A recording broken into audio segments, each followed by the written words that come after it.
Excuse me. That'll be edited out. Oh. I sure hope so. Okay, Rugged Nation, this is Terry.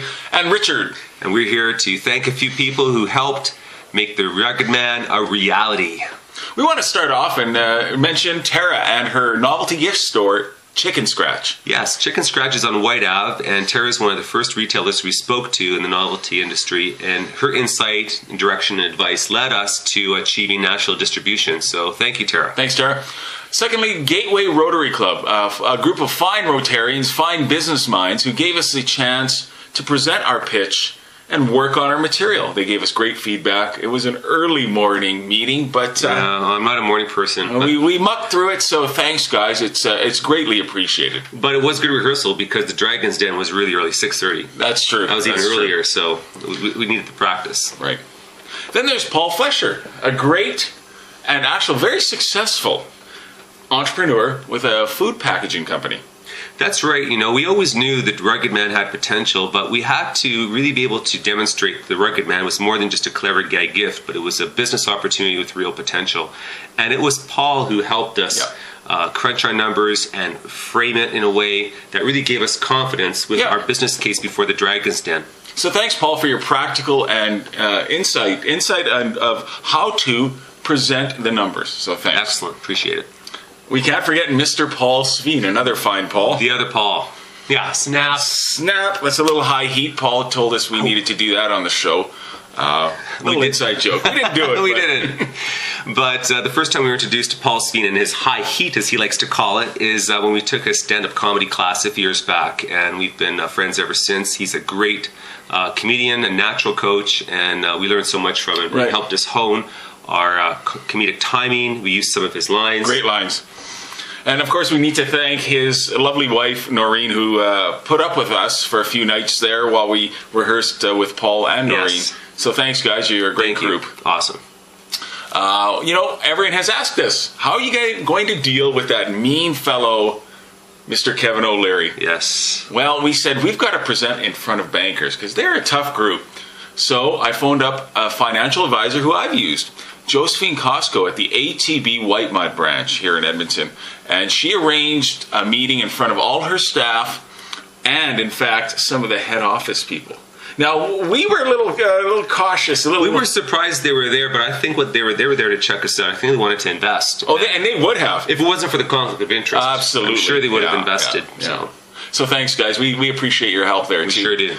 Ian Cameron and the Worley Parsons Group. A clever group of engineers, and they gave us the most realistic Dragon's Den experience we had prior to facing the real dragons. Yeah. They really took it to heart. They were really tough and it was just what we needed, and we really appreciate their input. Yeah, it was awesome. And you're doing a presentation. Who's going to really give you the best feedback other than Toastmasters? So we asked to speak in front of the Pursuers Toastmasters group.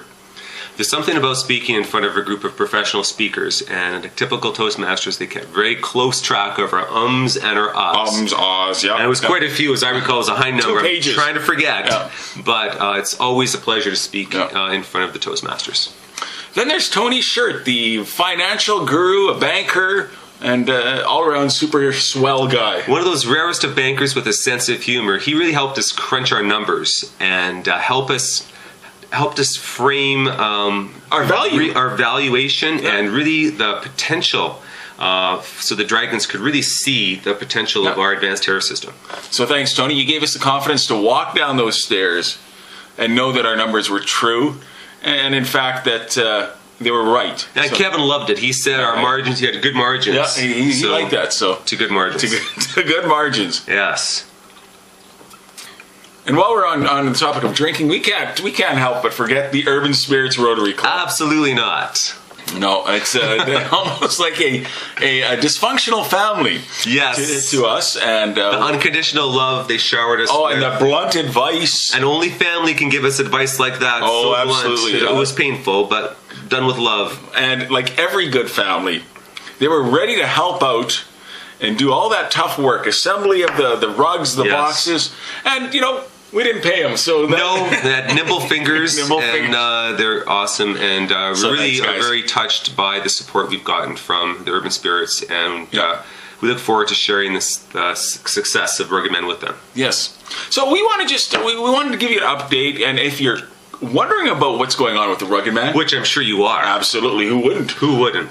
www.ruggedman.ca. .ca, Remember Canada, So that's where you can log on and check out new videos, testimonials. We got touching testimonials. Yes, and the unretouched photos, of course, that are very famous with the Rugged Man.